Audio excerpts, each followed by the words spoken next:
because the provinces won't have the fiscal room to respond to citizens' demand. And there are no safeguards against encroachment in the Canadian Federation. If you read Jenna Bednar, the Canadian Federation is special. There are no safeguards against encroachment. The courts are not a safeguard. There's no popular safeguard. There's no partisan safeguard, nor any institutional safeguard in the sense that provinces do not participate to decision-making at the federal level. So it would be quite easy for the federal government to encroach into provinces' jurisdiction. And that option is actually quite popular among left and centrist voters outside of Quebec. So that, I think this is likely. If the federal government is on the right, well, the consequence will be probably that the federal government would have a lot of fiscal room to maneuver to cut taxes, which is good for provincial autonomy, in the sense that the autonomy is going to be preserved. But some provinces may not raise their own taxes if the federal government reduces taxes, and so it will not solve the problem of vertical imbalance in all provinces, and it will reduce redistribution quite a bit in a federation that is already quite unequal. So the two consequences are either more inequality if the right is in power, or more centralization if the left is in power. So I'm going to stop now. Thank you very much for listening.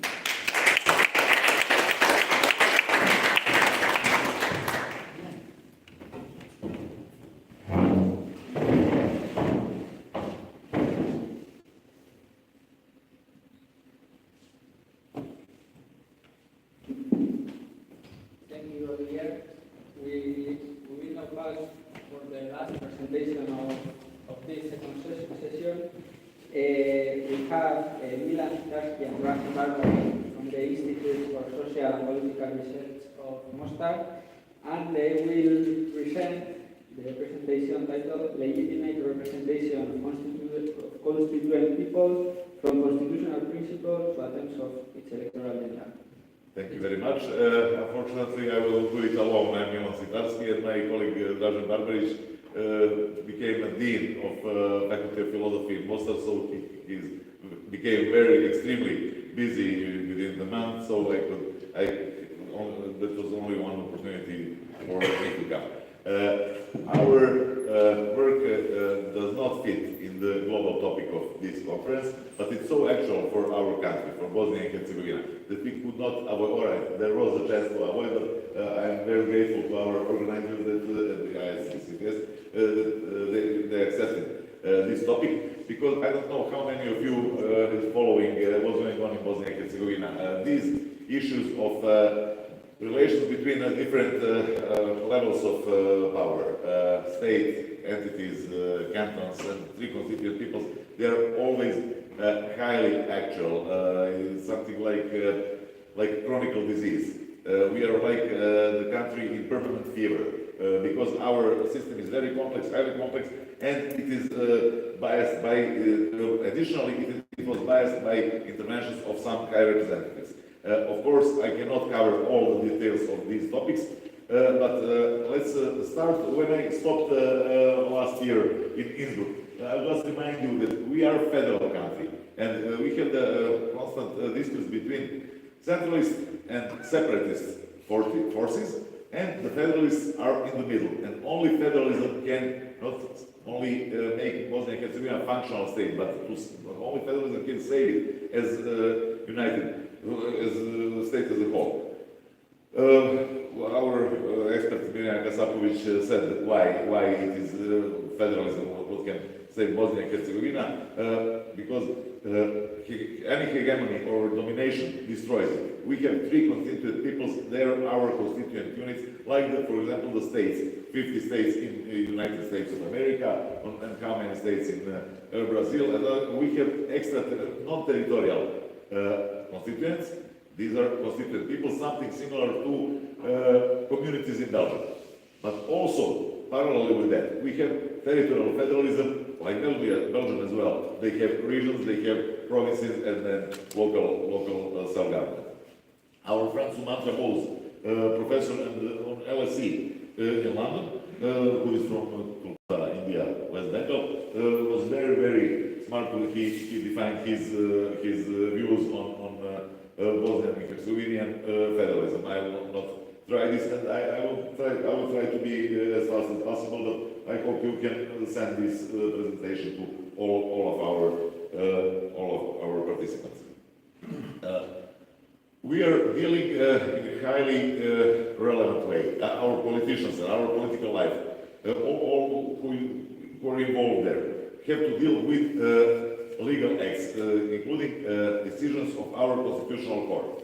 Two of these decisions are crucial. I was a bit more detailed in look about that, but these two, one from July 2000 and the second one from December 2016, are crucial because they are defining that constitutional peoples are the overarching or fundamental principle of entire constitution of Bosnia and Herzegovina.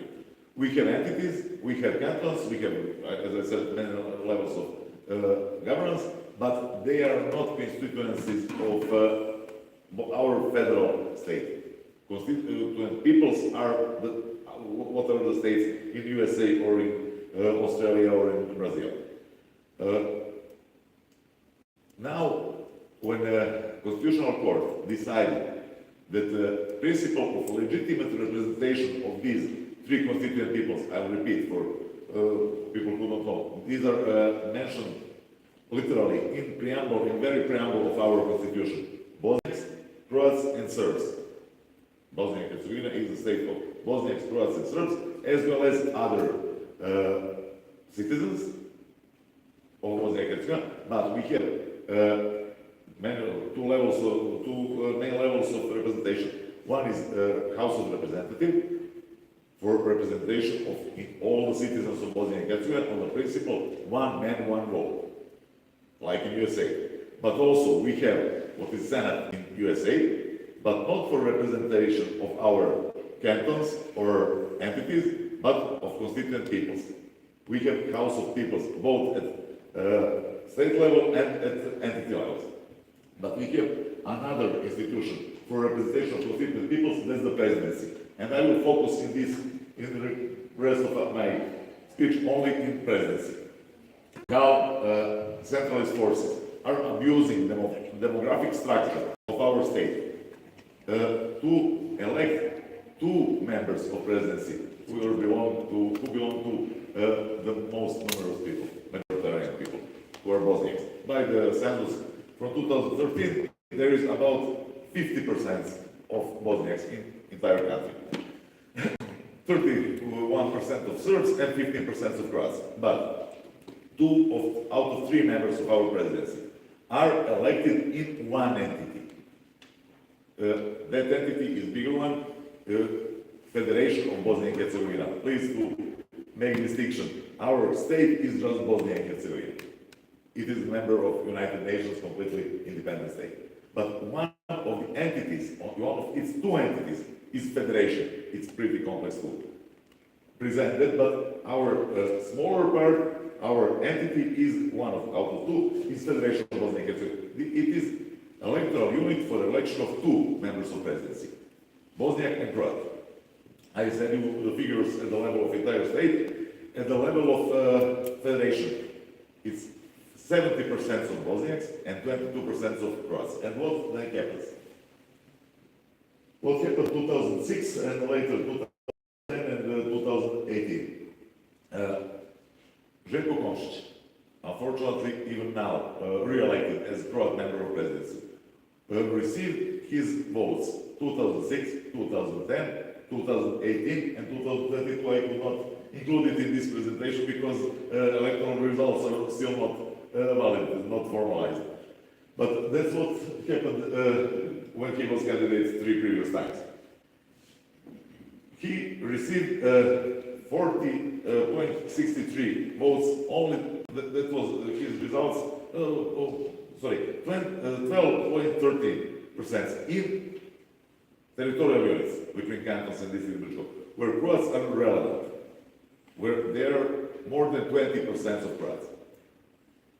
He was the fourth one among the Croat candidates.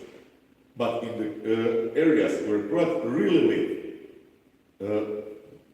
he the main candidate was Miro Jovic, who received more than 40% of the votes. But where Željko Komšić received his own votes? In the bigger parts of federation, where there are less than 20% of Croats, he received almost 70% of his votes. In total, he had majority. But it's clear when you make this count that he was not elected by Croats, and he was candidate for Croat member of presidency, but from the members of another constituent people. The same figures are not so many different in 2010 and in 2018. You can ask why he missed to do that in elections 2014, because it was impossible for him to be candidate third consecutive time. Which means that any time when he can be candidate, he uses that, not only him, I am personalizing now, but these are, let's say, a wide coalition of unitarist forces who are abusing that only with the purpose to elect two members of presidency by voters who belong to one nation. That's how our federalism and association are ridiculized. We have some models how to prevent that in the future, but I am open for consultations with you in our free time. I can send you, whoever is interested in these topics, our study bilingual, we have English version, so you can go deeper in these topics. Thank you.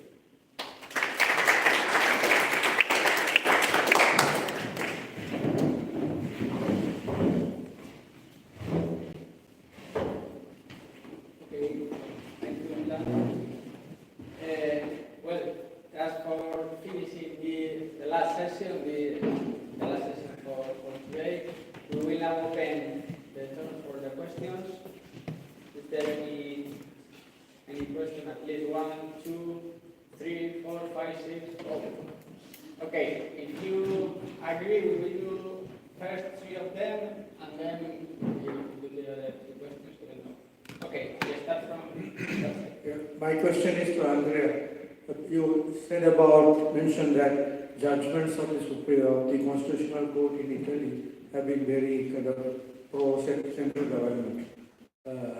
Is there any public discussion on this judgment? Is there any criticism of the judgments by academics and lawyers, political scientists? And if there is, how is the court responding to criticism from society?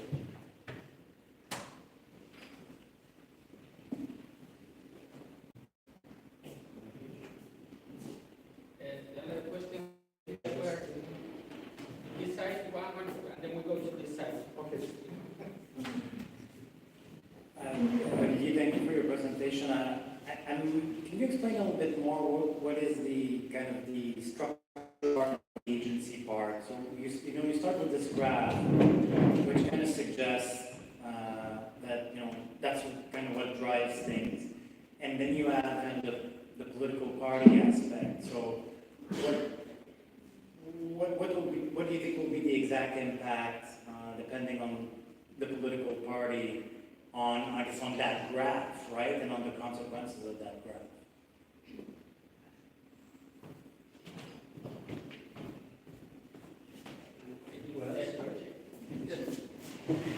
Yeah, I have two quick questions. The first one for Andreas. You seem to identify empirically a change in which way the votes support in the middle. I was wondering if you had any causal factors to explain why the change in 2011 to support to be pro the center as opposed to the regions. I wasn't sure about that. My second question was for Olivier. Olivier, I was wondering if you have if your argument, you didn't seem to talk about what are the conditional factors on which your argument depends, because to me, it's quite Canada's a bit of an outlier in that the conditional factors of your argument are quite unique to Canada, so I was wondering if it was applicable at all to other cases. Thanks.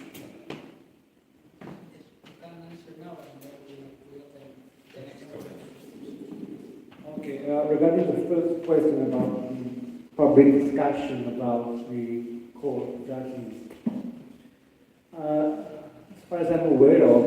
there's no much public discussion about the Constitutional Court, especially when regarding the state-regions disputes. You know, because it's not a federal country, it's not, you know, there's nothing very relevant going on in the public discussion. There is a lot of discussion going on among constitutional lawyers. I would say that the vast majority see the Constitutional Court has been historically always in favor of the state. And this is also one of the problems of our approach, that it's not that the court actually changed its behavior, because it's been historically very much in favor of the state. It's just that we detect some, you know, change in the magnitude, let's say, of the orientation of the court. In terms of discussion, there's not much going on about that, but also, yeah. In terms of causal, technically speaking, we don't have a strategy to identify causality, actually. So what we try to do is to isolate all the possible other confounding factors. We have a lot of, you know, tables I can send you if you are interested. And what is left is actually, empirically speaking, what is causing our results is time. So there's a before and after. And the idea is that after the 2011, when decentralization is gaining ground, this is what causing this, this drop in the probability of the regions to prevail over the state. Just wanted to Henri first. Well, I think it's structurally, this is the graph that I showed. This is without politics. This is what's going on if there is no politics. And that's what all the parliamentary budget officers assume. There's no change in what's going on right now. And I think that politically, I do expect that it's not going to happen like this, because both the left and the right at the federal level have incentives to use the fiscal room to maneuver, right? So the left is going to spend, and the right is going to cut taxes, and they can do it. And so I expect actually to see much more differences between left and right government at the federal level than at the provincial level, because when you don't have fiscal room to maneuver, you do similar choices. But when you have more fiscal room to maneuver, you will see some differences. And we're already seeing it right now with the Trudeau government, which is by far the most expansionist federal government that we've seen since its father. They are doing social policy expansion, they are reducing poverty. This is good things, but they're definitely spending a lot. And I think that we could expect that if the Conservative government, the Conservative Party took power, they could reduce taxes quite more than what Harper has done already. And Harper has been reducing taxes quite a bit already. And so I think it's not going to end up like this, because the federal government is going to use its spending power, its room to maneuver to even things up a little bit. But it may not solve the problem for the provinces, so it may actually lead to higher debt in Canada in general. Then the other question, the conditional factors. Well, actually, I'm very interested in thinking about a comparative perspective. Like maybe I should improve this picture by bringing in another case. But I think in general, it's interesting to think about public finance with that framework, to contrast jurisdictions and how they face these pressures. But you're right, with Canada is something different in the sense that the endogenous pressures are concentrated in the provinces because they control the most expensive welfare programs that are raising over time, and pensions are not expensive in Canada, which is very different from other countries. And the revenue constraints also are different. We've seen, like in the US, that increasing transfers doesn't seem to be a problem. So yes, it is definitely something that works in Canada, and we could find some situation where permanent austerity leads to decentralization, in other federations. I think it's possible, and I'm totally open to having some discussion to think about how it can apply or not to other cases.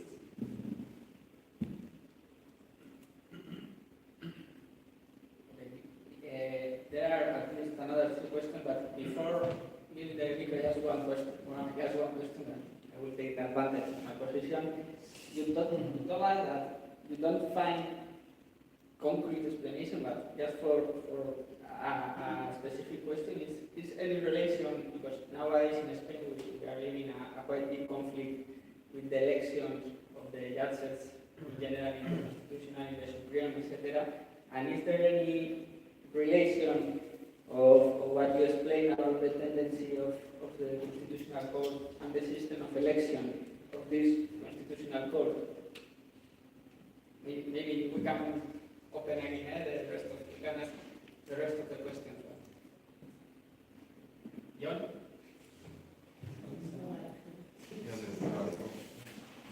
John?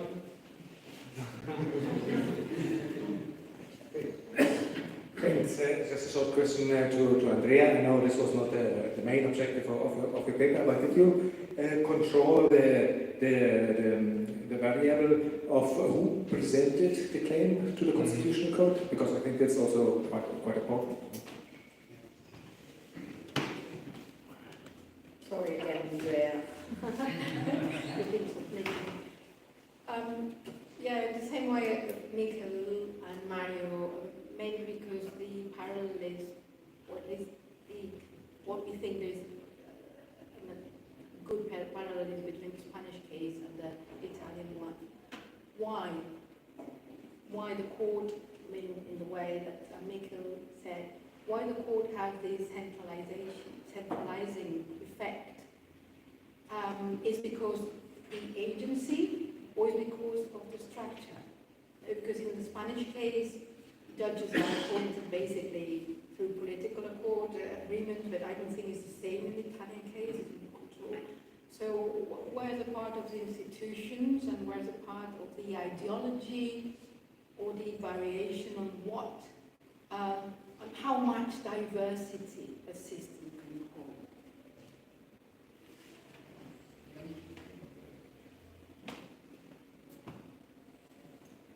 Yeah, my main question was for Olivia. You've mentioned the high elasticities of some income, some tax bases, such corporation taxes or wealth taxes in Canada that are levied sometimes at provincial level. And this reminds me to one of the issues we've been living during the recent weeks in Spain, where also wealth taxes and inheritance taxes are devolved to regions. A couple of years, there was this whole discussion on the public on whether these taxes had to be decentralized because there was a clear process of race to the bottom in some regions. So the rest of them would argue that they were taking their tax bases. So the central government ended up last month creating a new tax on wealth that is fully central, but is making deductible the regional wealth tax. So has Canada discussed this possibility of, do you see this could be impossible in the federal culture of Canada? And yeah, for Andrea, I was wondering if you looked, you argue that this probability for a region of winning one case on the court, the Constitutional Court against the state, depends on how the hegemonic discourse on the evolution of decentralization or centralization. So, did you look on whether there was some significant effect of when this case, in the case was involved by a special region, a special autonomy region, or it was a regular one? That was one of my questions. Thanks. Yes, I think it is better to answer now before questions, and then we open. I think that we'll have time to the last 2 questions after this round. Okay,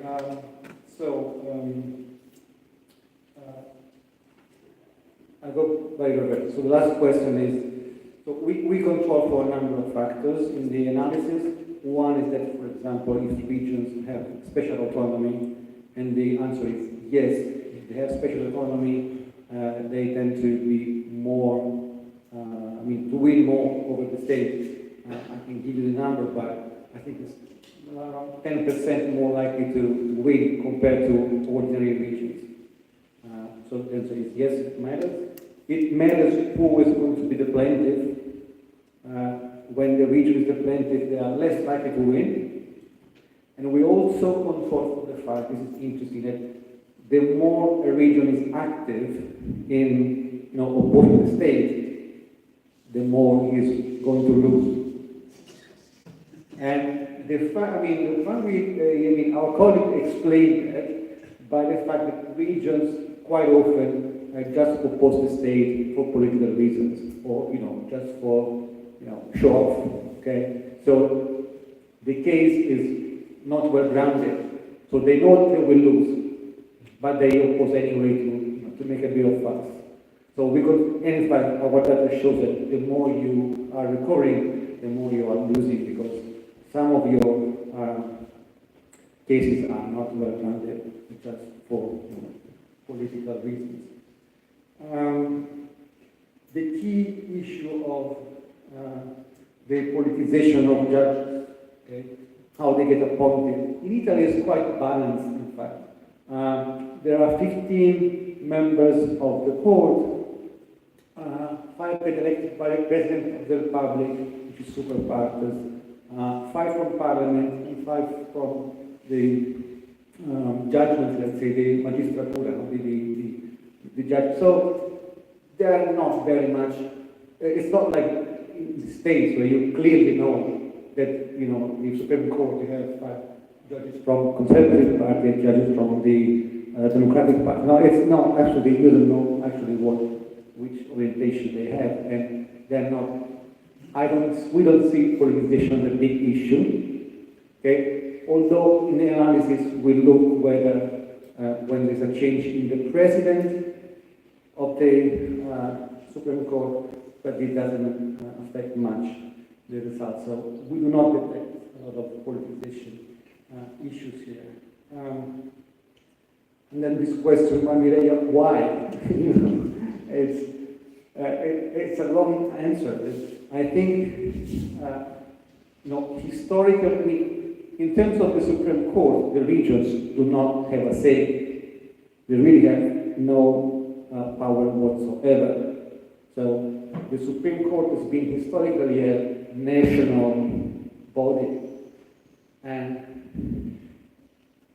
one of the reasons, I think, which is more specific, why has been the court so much in favor of the states in nations in this kind of disputes, one of the arguments by constitutional lawyers is that the reform of 2001, which provided devolution, went too far. So, in favor of the regions. And so the court has had to, bring it back a little bit, okay? Because the way in which the new constitution was written was providing a lot of power to the regions.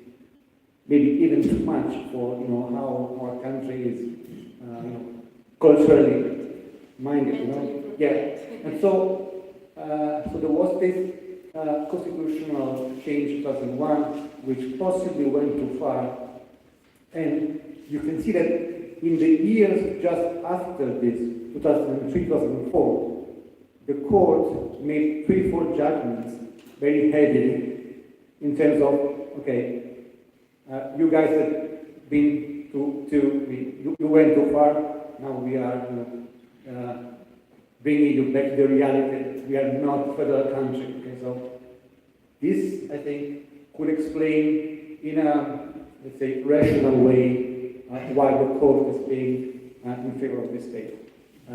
So maybe it's not just politicization, it's more, sense of institutional reality. But that's one of the views, possibly. Very quickly, yes, to answer to your question, I think the people don't really think about this. Like, it's very inevitable, for example, that there's a left party in Quebec at the last election that happened last month that proposed wealth taxes.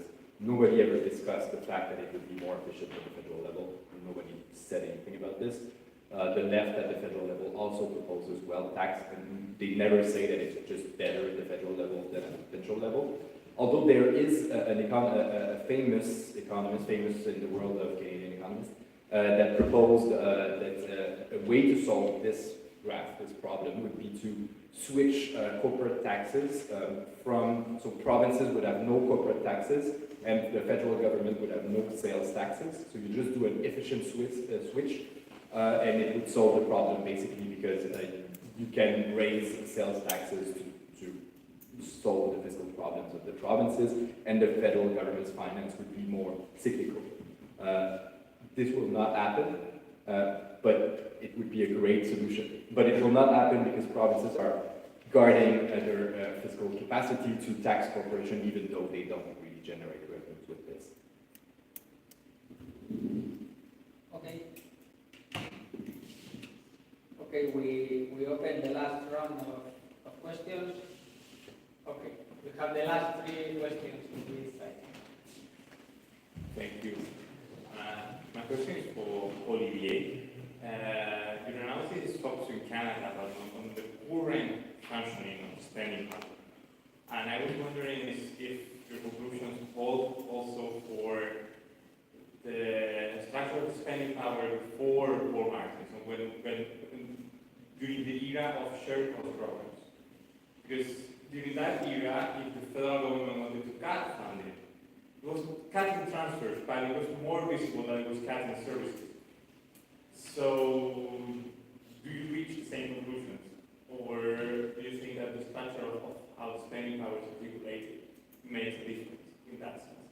And you also mentioned conditionality, which, of course, the CHT has conditionality, but it has almost never been applied. And the federal government threatened to cut the funding, but it never did. But now, for example, it seems that the federal government is aiming at a higher degree of conditionality with mental health programs. So, do you think that that would be implemented, or that conditionality would really be enforced more than implemented? Thank you.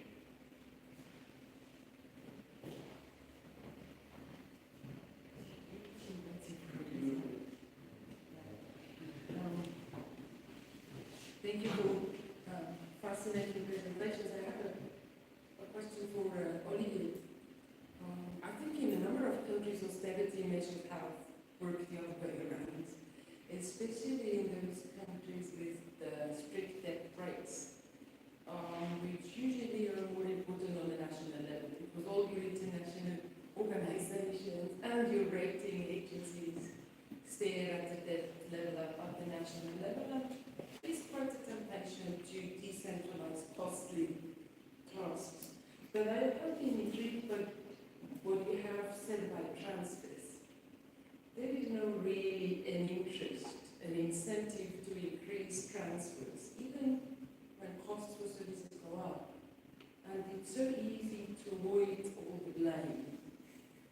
How far would you go in generalizing this analysis, that transfers have a disruptive effect on accountability and congruency between political aspirations and spending? Short question for Mila.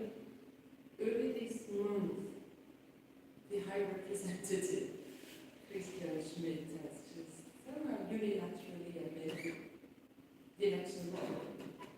Can you just explain us why this happened, and especially what the effects on the ground are? Will it help, or will it increase the legitimacy of the elections? Yes, the other way around. Be happy to hear your observations. My question is also for Olivier. Can you get into detail, what's your opinion on the what relevance plays the different adapters in Canadian provinces in this debate? What do you think of federal conflicts in the last years? If I remember well, was it the public roadmap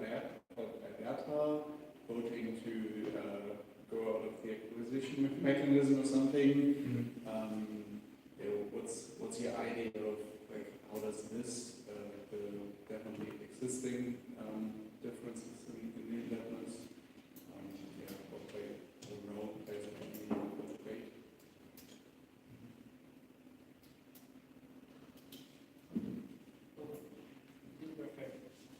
Well, I'll start because I have the mic just there, and then you can conclude. Thanks for all these very interesting questions. I think there's a lot to digest. For the shared cost, I think the dynamic would be totally different. Definitely that the shared cost program creates very strong spending incentives for provinces, and so this situation applies in a situation where you don't have a shared cost program. Although I do think that one of the most likely solutions to the problem is the growth of conditional transfers. And in a sense, I don't see that provinces can refuse conditional transfers so easily.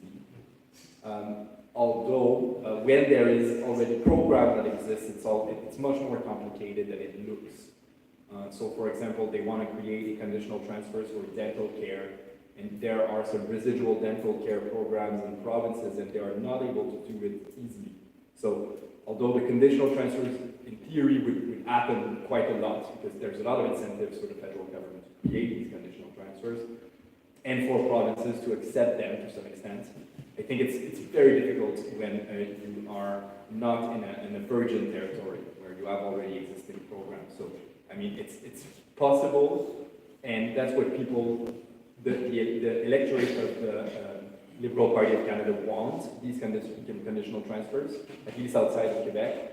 But I'm not certain that it's going to happen because it's much more easy to say that you're going to do it than to do it. Like, Canada is the only country with a universal healthcare system without a universal drug insurance program. And that's because at the federal level it has been very difficult to implement. And provinces have a fiscal difficulty to do it. The only one who did it is Quebec. Then the effect of transfers on, I like your point that it's kind of different in other countries and they are decentralizing because of fiscal pressures at the federal level. Indeed, I think there's a lot of unpack here in the comparative perspective. But yes, I kind of agree with the argument a la Jonathan Rodden that, well, yes, if you have a huge gap in terms of the amount of funding, of spending that's funded by transfers, I think there is some accountability issues, but it's not true in every case. I think it's true in the case of Canada, where you have a non-integrated party system. I think this makes all the difference because you have absolutely no incentive to behave properly with the money because it's not your guys that are at the other level. And also I think that I don't know how it is in other countries, but clearly in Canada, people don't understand how the transfer system works at all. And so since it's not really clear where the money comes from, I think that you can cut the transfers, especially if you cut them like they did under the Harper government, where they cut the future growth of the transfer, which adds it's a lot of money that was retrenched for provincial transfers, but it's in the future and it's about the growth of the transfers. People don't understand. The Harper government, I'm sure, lost no votes in that issue. Then the question about provinces bringing the conflict. I think this is an interesting point. Like, I mean, provinces have maybe an agency to change this dynamic if they bring the conflict in. But there is two problems with that argument. First, Ontario is the most important province and the province that grows the most demographically and is the province with basically no federal culture.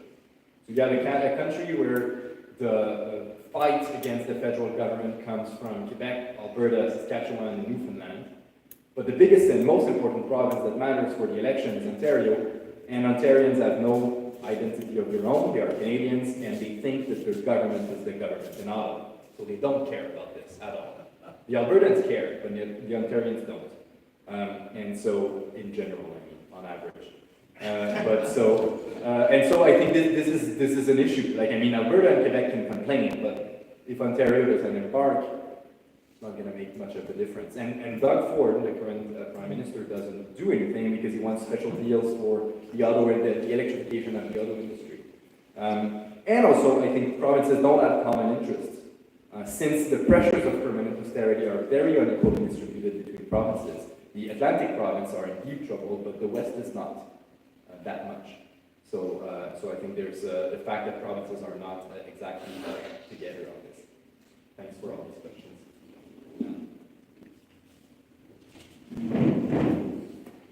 Thank you very much, Maria, for this question, because you reminded us on another very specific or even exotic addendum to our political system, that's high representative. We have highly diversified and highly complex political system, and it looks towards nothing because we have extra or over-constitutional power about the entire system, who can remove any official who is elected through very difficult and complex and long procedure, or to can abolish any law adopted by the same procedure. And in general, we have a high representative since the war, which means more than quarter of century. But in general, let's say about 90% of decisions of all high representatives, they usually come from European countries, were in the direction of pro-centralizing forces or militaristic forces. The more notorious example was High Representative Wolfgang Petritsch from Austria, and Slovenian, who at the very end of his mandate, he adopted at the airport, we call them airport amendments in law, because he but imposed about 25, I think, amendments. Some of them completely changed the main features of our federal constitution. And nobody complained in Sarajevo then. But Croats were very weak, then they could not complain in any efficient way. But what was the effect of these amendments from 2002? Not immediate, but 2011. One of our entities, Federation of Bosnia and Herzegovina, elected the parliament, elected the federal government with participation of parties who received less than 20% of Croat votes. And the parties who received more than 80% of the vote of one of constituent peoples, I remind you, 3 constituent peoples are completely equal in our constitution, in both entities, by the decision of Constitutional Court from 2000. But one of these peoples was humiliated. Who was accepted in federal government? Parties who received less than 20% of their votes, and these who received 4/5 of votes of Croats, they were in opposition. And now we have the opposite situation. High Representative Christian Schmidt imposed some amendments, but much moderate than Petrich's amendment. Petrich's amendments were radical. We have no time to explain, but he really changed the character, the main features of our federal constitution. What Mr. Schmidt did the 2nd of August, he imposed some amendments just to improve the proportionality of clubs in our House of Representatives, and he made higher census for election of president and vice presidents of federation in each club, to avoid, not completely avoid, but to lessen the possibility that president and vice presidents who should represent one of constituent peoples could be elected by votes of those members of parliament, those delegates who are elected by members of other constituent peoples. He tried one step to prevent another ridiculization of our federal system. It's not enough, but fortunately he himself said that that is only the beginning of the process, which should end in a consensus, first compromise and then consensus of parliamentary parties, who should enable complete implementation of 6 decisions of European Court for Human Rights from Strasbourg, and at least 2 decisions of Constitutional Court of Bosnia and Herzegovina. So we could stop to deal with the same issues 25 or now it's 27 years after the war. That's the shortest way to explain what happened and what could be the consequences. Okay, thank you very much. We have finished for today. I think that has been a quite interesting first day, and tomorrow we'll continue discussing and learning about the present and future of federalism, fiscal federalism, cohesion, etc. Thank you. And now, yes, thank you for the participants, thank you for the speakers.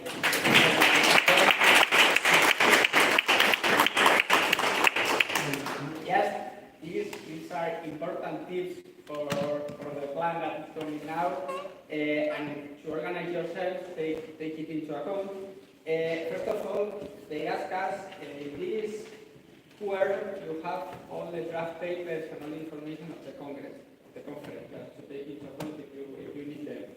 Apart from that, what is the plan now? We have a visit. We have planned a visit to the City Hall at 7 o'clock. The City Hall is 15